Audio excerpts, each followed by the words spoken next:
అంగన్వాడీలు రాష్ట్ర వ్యాప్తంగా ఈరోజు చలో విజయవాడకి పిలిపించారు. ప్రధానంగా కనీస వేతనం, సంక్షేమ పథకాల అమలు, అదేవిధంగా గ్రాట్యుటీ, మినీ సెంటర్లు మెయిన్ సెంటర్గా మార్చి ఈ ప్రధాన డిమాండ్లతో వాళ్ళ ఆందోళన చేపట్టిన పరిస్థితి కనిపిస్తుంది. గతంలో 42 రోజుల పాటు వాళ్ళంతా సమ్మె చేశారు. ఈ నేపథ్యంలో ప్రభుత్వం కొన్నిటికి హామీలు ఇచ్చింది, మినిట్స్ కూడా రాసుకున్న పరిస్థితి. అయితే ఇప్పుడు వచ్చిన ప్రభుత్వం ఎక్కడ కూడా అమలు చేయలేని పరిస్థితుల్లో వీళ్ళంతా కూడా ప్రభుత్వానికి కొంత సమయం ఇచ్చారు. ప్రభుత్వం స్పందన లేదు. రీసెంట్ గా జరిగిన శాసనమండలి సమావేశాల్లో సైతం ఎక్కడా కనీస వేతనాలకు సంబంధించి ప్రతిపాదన తమ దగ్గర లేదు అంటూ ప్రభుత్వం ప్రకటించిన నేపథ్యంలో అంగన్వాడీలు చలోకి అయితే పిలిపించిన నేపథ్యం కనిపిస్తుంది. ఈ నేపథ్యంలోనే అంగన్వాడీలు ఎవరు విజయవాడ రాకుండా ఉండేందుకు పూర్తిగా ప్రభుత్వం ప్రయత్నాలు చేసింది. 3 రోజుల పాటు ఎక్కడికక్కడ ట్రైనింగ్ సెంటర్లు పెట్టాలంటూ కూడా చెప్పిన పరిస్థితి. నిన్న రాత్రి నుంచి కూడా అంగన్వాడీలు విజయవాడ రాకుండా ఎక్కడికక్కడ అడ్డుకునే ప్రయత్నం కూడా చేసింది. అయితే ప్రభుత్వ నిర్బంధాన్ని అన్నింటినీ కూడా తొలగించి వాళ్ళంతా కూడా బయటకు వచ్చారు, విజయవాడ చేరుకున్నారు. వేలాది సంఖ్యలో ఇక్కడ అంగన్వాడీలతో చేరుకున్న పరిస్థితి కనిపిస్తుంది. మనతో పాటు చాలా మంది అంగన్వాడీలు ఉన్నారు, వాళ్ళతో మాట్లాడదాం. మేడం, ఏం చెప్తారు? ఏ డిమాండ్స్ మీరు ప్రధానంగా పెడుతున్నారు? ప్రభుత్వం ఏం చెప్తుంది? ప్రధానంగా మా డిమాండ్స్ అయితే కనీస వేతనం 26,000 ఇవ్వాలని, మినీ సెంటర్లు మెయిన్ సెంటర్లుగా గుర్తించాలని, గ్రాట్యుటీ అమలు చేయాలి. సుప్రీంకోర్టు తీర్పు ప్రకారం గ్రాట్యుటీ అమలు చేయాలని. మహిళా దినోత్సవం రోజుని చంద్రబాబు నాయుడు గారు మహిళలకు వరం కింద గ్రాట్యుటీ ప్రకటించారు. కానీ అది గతంలో గ్రాట్యుటీని మార్పు చేసి గతంలో 1,20,000 టీచర్కి 60,000 ఆయాతో రిటైర్మెంట్ బెనిఫిట్గా ఇచ్చిన దాన్ని గ్రాట్యుటీ కింద మార్చి ₹1,00,000 టీచర్కి 40,000 ఆయా కింద చేసి మమ్మల్ని మోసం చేశారు. ఇది కరెక్ట్ కాదు. మా కనీసమే ప్రధానమైన డిమాండ్ వచ్చి కనీస వేతనం 26,000 అమలు చేయాలి. అలాగే మినీ సెంటర్లు మెయిన్ సెంటర్లుగా మార్చాలి. మాకు ఉదయం లేచిన కాడి నుంచి యాప్ల భారం చాలా ఎక్కువ ఉంది. మాకు ఇచ్చే వేతనం తక్కువ, చేసే పని చాలా ఎక్కువ. దీని యాప్లన్నీ ఒక యాప్గా చేస్తామని 42 రోజులు సమ్మె చేసేటప్పుడు మాకు ప్రకటించారు. కానీ ఏ విధమైనది లేదు. మా సమ్మె టెంటర్లోకి వచ్చి ఇదే గవర్నమెంట్ నాయకులు మా సమ్మె టెంటర్ల దగ్గరకు వచ్చి మీ కోరికలన్నీ నెరవేరుస్తాం, మీరు అడిగిన జీతం మేము ఇస్తాము, సుప్రీం తీర్పు ప్రకారం గ్రాట్యుటీ అమలు చేస్తామని చెప్పి ఏ ఒక్కటి మాకు అమలు చేయలేదు. ఇది మా కోరికలు 3 అమలు చేయకపోతే ఈ ధర్నా మరింత ఉధృతం చేస్తామని మీడియా పూర్వకంగా మీకు తెలియజేస్తున్నాం. మీరు ఎక్కడి నుంచి వచ్చారు? మేము కాకినాడ జిల్లా తుని నుండి వచ్చామండి. ఈ వేతనాలు పెంచుతానని జూలైలో పెంచుతానని చెప్పి హామీ ఇచ్చారు. జూలైలో పెంచుతారని చూసాము. ఈ ప్రభుత్వం వచ్చి 9 నెలలు గడుస్తున్నా కూడా మా సంగతే పట్టించుకోవట్లేదు. అసలు అంగన్వాడీలు సమ్మెలో ఉన్నప్పుడు ప్రతి టెంట్లోకి కూడా వచ్చి మీ సమస్యలు ఏవైతే ఉన్నాయో, మీ డిమాండ్స్ ఏవైతే ఉన్నాయో వాటిని నేను అమలు చేస్తాను అని చెప్పి చెప్పడం జరిగింది. వారు చెప్పిన విధంగా వారు నిజంగా అమలు చేస్తారేమో అని చెప్పి మా ఓట్లన్నీ కూడా, మా కుటుంబ సభ్యుల ఓట్లు, మా ఓట్లు అన్ని కూడా మేము వేయించడం జరిగింది. అయినప్పటికీ కూడా వచ్చిన తర్వాత మాకు వేతనం మాటే ఎత్తట్లేదు. యాప్ల పని భారాన్ని తగ్గించే ప్రయత్నమే చెయ్యట్లేదు. మాకు వేతనాలు పెంచాలి, 26,000 వేతనాలు పెంచాలి. మాకు ఇస్తానన్న ఏవైతే డిమాండ్స్ ఉన్నాయో ఆ డిమాండ్స్ అన్ని అమలు అయ్యే వరకు కూడా అంగన్వాడీ కేంద్రానికి వెళ్ళిన దగ్గర నుంచి వచ్చే వరకు ఒక రోబోల్లో పనిచేస్తా ఉన్నాము. అనేక పనులు, అనేక ఒత్తిళ్లు, యాప్ల పని భారం అంటే, రిజిస్టర్లు అంటే, అది కాకుండా ఆఫీసుల్లో మీటింగులు అంటే ఒక రోబోల్లాగే మేము పనిచేస్తా ఉన్నాం. మా పని భారాన్ని తగ్గించాలి. మాకు మెంటల్గా అప్సెట్ అయిపోతున్నాం. చాలా మందికి పక్షవాతం అలాంటివి కూడా వస్తూ ఉన్నాయి. అందువల్ల మాకు పని భారాన్ని తగ్గించే వరకు కూడా, మేము వేతనం పెంచే వరకు కూడా ఈ గ్రాడ్యుయేట్ ఏదైతే ఉన్నదో ఆ గ్రాడ్యుయేట్ అమలు అంటే గ్రాడ్యుయేట్ ఇచ్చానని చెప్పి మహిళా దినోత్సవం రోజు చెప్పారు. అదైతే గ్రాడ్యుయేట్ కాదు. రిటైర్మెంట్ బెనిఫిట్ 1,20,000, 60,000 సమ్మె కాలంలో పెంచింది. కానీ గ్రాడ్యుయేట్ అంటే అది కాదు. మీరేం చెప్తారు? నేను తొండంగ మండలం నుంచి వచ్చానండి. నా తుని రూరల్ ప్రాజెక్టు తొండంగ మండలం నుంచి. నా పేరు బి శాంతకుమార్ అండి. నిన్నటి నుంచి కూడా పోలీసుల వారు మరి చాలా ఇబ్బందికరంగా బంధించారండి. మా 3 సెక్టర్లు అదే విజయవాడ దగ్గరలో దించేసి అక్కడ పోలీస్ స్టేషన్ దగ్గర నిర్బంధించారండి. కానీ ప్రభుత్వం వారికి మా అంగన్వాడీ ఆకలి కేకలు ఏమి వినిపించలేదు. గత ప్రభుత్వం వారు కూడా ఇలాగే నిర్బంధించేస్తే ఆకలి కేకలు కూడా వినపడిపోతే 42 రోజులు సమ్మె చేశాము. కనీస వేతనాలు పెంచలేదు. 26,000 పెంచుతానన్నారు. కానీ ఇప్పటికి వచ్చి 26,000 చేయలేదు. అనేక హామీలు ఇస్తాం మీకు, మా ప్రభుత్వాన్ని గెలిపించండి అన్నారండి. మేము కట్టగట్టే ప్రభుత్వాన్ని గెలిపిస్తే ఈ రోజున మమ్మల్ని మండి టెంట్లో విజయవాడలో నిర్బంధించి మహిళలని ఎంత ఇబ్బందికరంగా చూస్తున్నారండి. మరి ప్రభుత్వం మరి 26,000 కనీస వేతనం ఇవ్వకపోతే 22 రోజులే కాదు, ఇంకా 22 రోజులకి 42 రోజులే కాదు, 42 రోజులకి 42 రోజులు కూడా విజయవంతం చేస్తామని మరొకసారిగా అంగన్వాడీ వర్కర్లు హెల్పర్ల నుండి వినిపిస్తున్నానండి.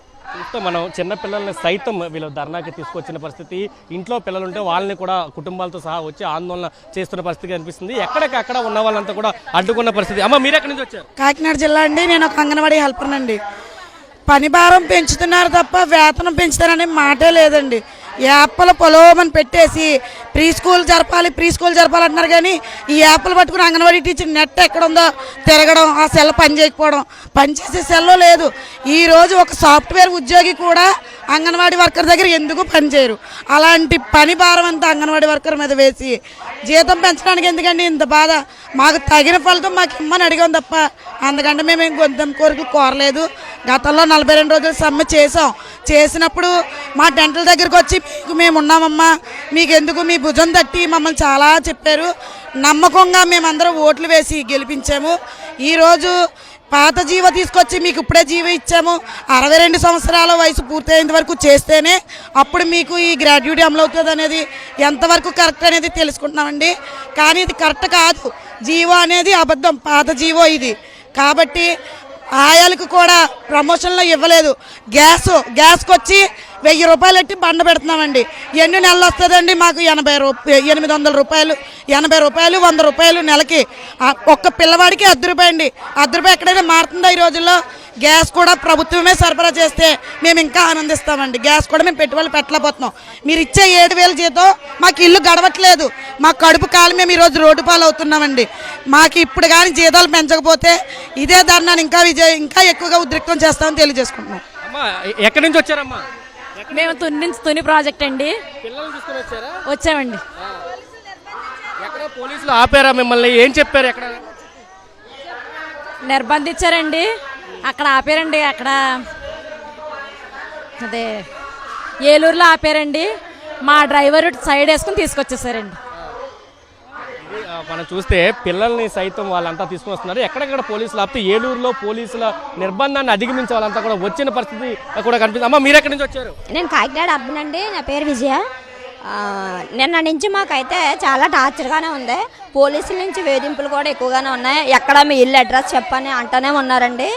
మేడంలు కూడా చాలా ఫోర్స్ చేశారు. మీరు రాకపోతే కనుక మీకు నోటీసు ద్వారా మీకు చాలా చర్యలు జరుగుతాయి, మిమ్మల్ని స్కూల్ తీయాలని కంపల్సరీ మమ్మల్ని అందరినీ వేధించనే ఉన్నారు. కానీ మేము అలాగని ఎవరో ఆగకుండా చాలామంది వచ్చామండి. ఎలాగని మాకు కానీ మంత్రి చెప్పారు, మండలంలో మీరు చూసే ఉంటారు, వేతనాల పెంపుకు సంబంధించి ఎటువంటి ప్రతిపాదన మాది లేదు అని చెప్పారు. కానీ గతంలో మీరు ఆందోళన చేస్తున్నారు, శిబిరాల ఆందోళన చేస్తున్నారు. ఇదే నాయకులు వచ్చి మేము అధికారంలోకి వస్తే మీకు కనీస వేతనం అమలు చేస్తామంటే హామీ ఇచ్చారు కదా? అవునండి, ఇచ్చారు. మా పక్కన కూర్చొని కూడా మాకు చాలా హామీలు ఇచ్చారండి. మేము వస్తే మీకు ఖచ్చితంగా మీకు వేతనం పెంచుతామన్న ఇదిలోనే మమ్మల్ని పెట్టారు. మేము కూడా మన అంతర్జాతీయ మహిళా దినోత్సవంలో కూడా మేము ఏదో మాకు ఇస్తారని ఆశపడ్డామండి. ఏదో సాయంత్రం వరకు కూడా చాలా వెయిటింగ్ చేసాం. ఏదో మాకు పెంచుతారని ఆశతో ఉన్నాం. కానీ పెంచలేదు. పెంచక గ్రాడ్యుయేట్ అమలు కూడా చాలా విరుద్ధంగా చేశారండి. మేము అనుకున్నది ఒకటి, ఆయన ఇచ్చింది ఒకటి. దానివల్ల మేము చాలా ఇబ్బంది పడుతున్నాం. ఇప్పుడు మేమేం అడగట్లేదండి. మేము కష్టపడేదానికి మాకు ప్రతిఫలం ఇమ్మంటున్నాం. ఎంత కష్టపడుతున్నాం, మాకు అంతే జీతం ఇస్తున్నారు. మాకు జీతం పెంచాలి. జీతం పెంచే వరకు ఈ సెమ్లు ఇలాగే ఉంటాయండి. ఎన్ని రోజులైనా చేస్తామండి. మా ఉద్యోగాలు ఏమైనా అయినా కానీ మేము చేస్తాం. మాకు శాలరీ మట్టి పెంచాలి. ఇదే చెప్తున్నారు. మనం చూస్తే మొత్తం అంతా కూడా ఇక్కడ అంగన్వాడీలు పెద్ద సంఖ్యలో వస్తున్నారు. కనీస వేతనం అమలు చేయాలని ఒకే ఒక డిమాండ్ అయితే వాళ్ళు కోరుతున్న పరిస్థితి. ఏం చెప్తారు? ఎక్కడి నుంచి వచ్చారమ్మా? మాది బాపట్ల జిల్లా అమట్లూరు ప్రాజెక్ట్ సుండూరు మండలం. నా పేరు డి నాగేంద్రమ్మ. అయితే అంగన్వాడీ టీచర్గా నేను 24 సంవత్సరాల నుంచి ఉద్యోగం చేస్తున్నానండి. మేము 2002లో జాయిన్ అయ్యాము. ప్రజెంట్ ఆ ప్రభుత్వంలో ఉన్నప్పుడు 42 రోజులు మేము ధర్నా చేసాం సార్. ధర్నా శిబిరాల దగ్గరకు వచ్చి ఈ కూటమి ప్రభుత్వం ప్రతి ఒక్కరు కూడా మేము అధికారంలోకి వస్తే మీకు జీతాలు పెంచుతాము, గ్రాడ్యుయేటీ ఇస్తాము, మమ్మల్ని అధికారంలోకి వచ్చిన వెంటనే మీ సమస్యలు పరిష్కరిస్తామని చెప్పారు. ఈ రోజు వరకు కూడాను ఆ సమస్యలు పరిష్కరించలేదు. అయితే మేము ఈరోజు రోడ్డు ఎందుకు ఎక్కువ ఉన్నామంటే ఇంత తీవ్రమైన ఎండలో కూడా ఈ అంగన్వాడీ జీతాలకు టీచర్ గారికి ఇచ్చేది 11,500 సార్. ఈ 11,500లో అద్దె భవనాల్లో ఎక్కువ % మా అంగన్వాడీ టీచర్లందరూ అద్దె భవనాల్లో అద్దె ఎక్కి నడుపుతూ ఉంటారు. అయితే వీళ్ళు ఇచ్చేది అద్దె 2,000 రూపాయలు, మా గవర్నమెంట్ ఇచ్చేది 1,000 రూపాయలు మాత్రమే ఇస్తుంది సార్. ఈ 1,000 రూపాయలు టీచర్ గారు 11,500లోనే జాగ్రత్తగా వినండి సార్. ఈ 1,000 రూపాయలు టీచర్ గారు ఇస్తారు. పిల్లడికి వచ్చి ఫ్రీ స్కూల్కి వచ్చేసరికి ఈ గ్యాస్ సిలిండర్లు ఇవన్నీ ఏది కూడా సంక్షేమ పథకాలు కూడా అంగన్వాడీ టీచర్ గారికి కానీ ఆయమ్మకి కానీ వర్తించవు. అదేమంటే మా పేరు వెనక ముందు ఒకటి ఆన్లైన్లో పెడతారు, వీరు ఉద్యోగస్తులు, పేరుకి మాత్రమే ఉద్యోగస్తులు, తర్వాత భిక్షగాళ్ళ బతుకులు సార్ మాది. ఏ ప్రభుత్వం వచ్చినా కానీ ఎదురు చూపులతోటి ఇంకా ఈ గవర్నమెంట్ పెంచింది అనుకుంటానే ఉంటున్నాం కానీ బానిసత్వ బతుకులతోటి ఒక రోబోల్లాగా మా చేత అద్దెకి చాకరీ చేపిస్తున్నారు. మా దగ్గర 24 ఏళ్ళ జీవితాల్లో ఏం మిగిలినాయి అంటే మా వెనక షుగర్లు, థైరాయిడ్లు, బీపీలు ఇవే మిగిలినాయి సార్. ఈ రోజున 11,500తో మా జీవితాలని, మా కుటుంబాలను మేము ఎలా పోషించుకోగలుగుతాం సార్? ఈ రోజు అంగన్వాడీ నడపడానికే మాకు సగం జీతం ఇక్కడే సరిపోతుంది. పిల్లవానికి వచ్చేసరికి ₹10 ఇస్తారు. ₹10 గ్యాస్ ఏ విధంగా వస్తుంది సార్? ఇప్పుడు 10 మంది పిల్లలు ఉన్నారనుకో సెంటర్లో, ₹5కి 5 రూపాయల గుడ్లు ఉడకబెట్టాలి, సాంబార్ చేయాలి, ఎగ్ ఫ్రైడ్ రైస్ చేయాలి, వెజిటేబుల్ రైస్ చేయాలి, ఆకుకూర కట్టలు తీసుకురావాలి. ఈ ఆకుకూర కట్టలకు కానీ కూరగాయలకు కానీ పిల్లోడికి వచ్చి ₹1.5 ఇస్తారు సార్. ఈ రోజు ఈ 10 రూపాయల్లోని ఆకుకూర కట్టలు ఇవన్నీ వస్తాయా? సరే, కరెంటు బిల్లులు కట్టాలి, ఫ్యాన్ ఉండాలి, ఫెసిలిటీ ఉంటారంటారు. ఈ కరెంటు బిల్లు కూడా మేమే కట్టాలి సార్. ఈ కరెంటు బిల్లులకి వీటన్నిటికీ పోను ₹5,000 మిగులుతుంది. మాకు వచ్చేసరికి రిజిస్టర్లు మేమే కొనుక్కోవాలి, రికార్డులు మేమే కొనుక్కోవాలి. మాకు టీఏడిఎల్ ఎవరు? టీఏడిఎల్ కూడా మేమే, మా డబ్బులు మా కష్టంతో. ఎందుకనంటే సర్కారు ₹10 అయినా కానీ ఇంకా ఏమన్నా పెరిగిద్దేమో, ఇంకా మా జీవితాలు బాగుపడతాయేమో అనేటట్టుగా ఇంకా పని భారాన్ని మాకు 45 ఏళ్ళు వచ్చినా కానీ ఇంకా కష్టపడి పనులు చేస్తూనే ఉన్నాము. ఫ్రీ స్కూల్లో గత ప్రభుత్వంలో పెట్టేళ్ళారు PP1, PP2 అని చెప్పని సార్. ఒక్కొక్క పిల్లవాడికి వచ్చి 5 బుక్స్ రాపించాలి సార్. వర్క్ చెప్పాలి, వాళ్ళ టైం టేబుల్ ప్రకారం చెప్పాలి. ఇది ఆది అంతం లేని ఉద్యోగం సార్. ఇప్పుడు 9 గంటలకు మేము వెళ్తాం, సాయంత్రం 4 గంటలకి డ్యూటీ అయిపోతుందిలే అని మేము ప్రశాంతంగా ఉందాము అనుకునేసరికి అర్ధరాత్రి 11 12 అయినా కానీ ఈ రిపోర్ట్ పెట్టండి, ఇది చేయండి అని చెప్పి ప్రతిదీ వర్క్ మెజర్మెంట్ కానీ ప్రజెంట్ ఏదైనా కానీ మా మీద ఎక్కువగా రుద్దుతున్నారు సార్. మేము స్ట్రైన్ అయిపోతున్నాము.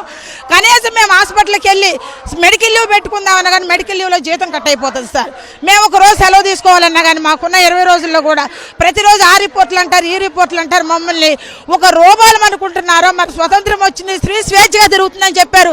అలాగే ఈ ప్రభుత్వంలో మార్చి 8వ తేదీ వస్తుంది మహిళా దినోత్సవం అని చెప్పి ఎంతో ఆతృతగా ఈ ప్రభుత్వం, కూటమి ప్రభుత్వం అయినా కానీ మమ్మల్ని అభ్యర్థిస్తారు. పురంధేశ్వరి గారు వీళ్ళందరూ మహిళా తల్లులందరూ ఉన్నారు.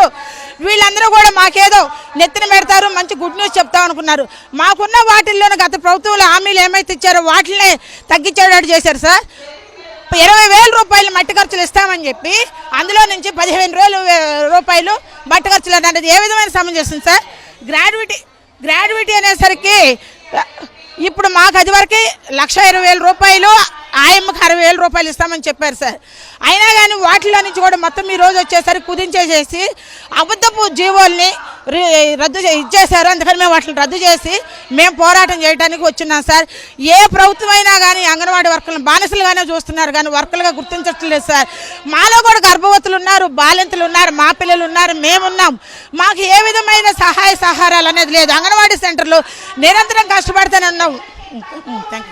చెప్తున్నారు పూర్తిగా అంగన్వాడీల గతంలో ఏదైతే ప్రభుత్వం జీవోలు చేసుకున్నారో ఆ జీవోల్ని కూడా మార్చి 8వ తారీఖున పెంచిస్తామని చెప్పారు. కానీ గ్రాట్యుటీ గత ప్రభుత్వం చేసుకున్న ఒప్పందానికంటే కూడా తక్కువ ఇచ్చారు జీవో.